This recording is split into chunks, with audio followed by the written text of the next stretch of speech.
Over the years, our family's had a share of health problems. So prescriptions are a part of our life. Before we went to the big box store. We both thought it would help us save. But with the long lines and impersonal service, filling prescriptions became a chore. That's when a friend recommended D&H. Now Tristan knows our prescriptions. Brenda always helps us find the right vitamins. And after Dad's fall, Monica's been a real expert with all our home medical needs. All without the lines. Trust and service. That's our D&H.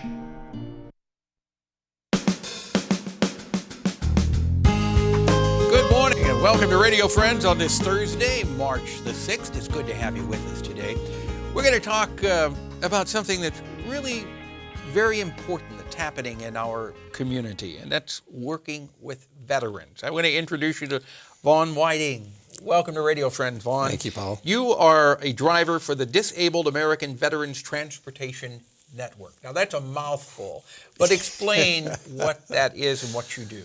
Well, any veteran who is eligible for care at the hospital or any facility where the hospital makes an appointment for the veteran, like at a chiropractor's office, for instance, if they can't get their own way to that appointment, we stand ready to provide that ride from their home to the hospital or other facility and then back to their home. And there is no charge for that to the veteran? Absolutely, no charge. We refuse any tips that are offered. We must. And rightly so, because these people have given so much. That's right. So much of their life. And it's so easy to say thank you for your service when you see a veteran who identifies himself by wearing a cap or something. But it means so much more if you can actually give them that ride. It shows that the driver cares, the DAV organization and Ford Motor Company, I got to plug them because they help provide our vans, they care too, and the whole country cares enough to set up this hospital system and provide medical care for the vets who need it. And as a driver, you've had a chance to visit and I guess know some of these vets pretty well. Oh, the conversations are priceless. There's a blind gentleman that I take around. I just look forward to taking him so often. He has the most positive attitude of anyone I've ever met. Yeah. If you can. So you're here today not only to publicize what is going on, but to ask people to help out. We need more drivers, volunteer drivers, to serve at least one day a week or 2 days a month, however much. If they want to drive more often, that's fine. But we need as many drivers as we can get so that nobody has to drive more than once a week. Now, what are the qualifications to be a driver? Well, basically you have to be mentally and physically sound, have a driver's license, be insurable if you have your own Do you have insurance. to have a chauffeur's license? No, only a regular driver's license. We don't need chauffeur's license because we don't take any pay. Okay, so just a regular driver's license will do. And then what? Then there's an exam at the hospital. It's really just a health checkup to make sure you have good hearing and good eyesight. And then, so you're asking people if they're interested in becoming a driver, volunteering their time, perhaps one day a week or one day a month? Well, it can be one day a month. Some of the drivers want to do it no more than that, but I go one day a week. Most of us go one day a week. Okay, if they want more information and they want to be a part of it, what do they do? They call area 573-814-6002. Okay, That's and then 814-6002. give it to them one more time. 814-6002.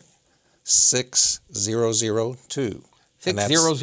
Yeah, and that's Pamela Martin. All right, and that's area code 573. So if you'd like to volunteer to drive the veterans, and you know what, you're probably going to get a whole lot more out of it than you give. Absolutely, yeah, can't emphasize that too much. 573-814-6002. VAUGHN Whitting, thank you so much for coming by. I hope you get tons of calls on this. I hope so too, thank you, Paul.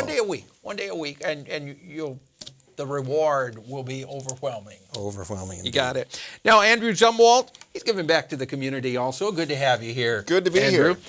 You're offering a free tax service. Now, is this with the university? It is through University of Missouri Extension. We work with the Personal Financial Planning Department in the College of Human and Environmental Sciences to help people with their taxes. That's nice. Last week we had AARP on, who was doing free tax preparation. So there's plenty of service available here in our community for people who need assistance with their taxes. What will you do in preparing taxes? We help people who make $50,000 or less to file their taxes.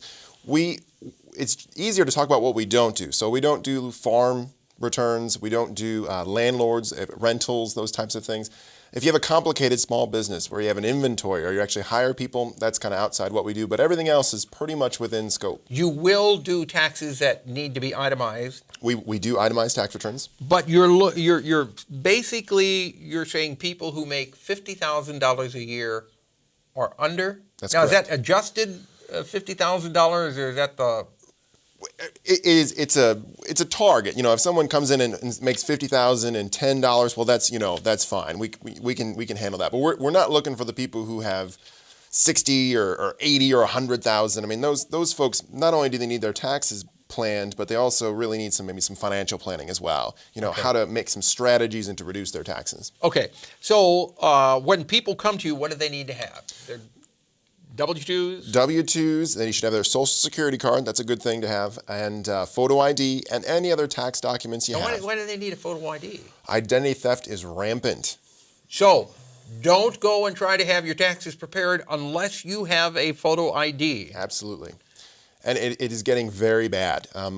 People, they get their Social Security number stolen and their name stolen, and that's what you need to file. And I think you're going to see, actually, in the next few years, you're going to have a third number that you provide to the IRS to show that you are actually who you are. That's what I think is coming. That's kind of scary, isn't it? Well, I mean, we use socials too much to authenticate when really they should be used to identify. All right. Do people need to make an appointment or do they just show up? We do walk-ins only, and so no appointments, but sometimes the lines do get a little bit long. But in March, they're not too bad. So what are your days of operation and time? So we're open Tuesdays and Wednesdays, 4:30 to 8 p.m. Tuesdays and Wednesdays, 4:30 to 8 p.m. Now, if the last person gets there at 8 o'clock, does that work, or are you trying to finish it up by 8 o'clock? I would say in March that would work.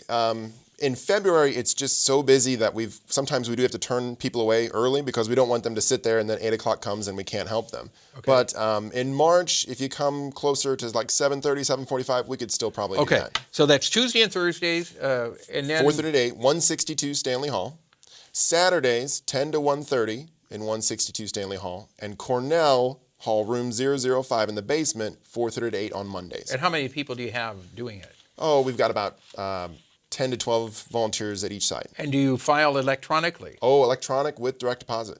Oh, that's good. All right, electronic, and both federal and state. Federal and state, yes. And if people want more information, do they call? 573-884-1690. Okay, Andrew Zumwalt, thank you so much for coming by. That's part of University Extension Service free tax preparation.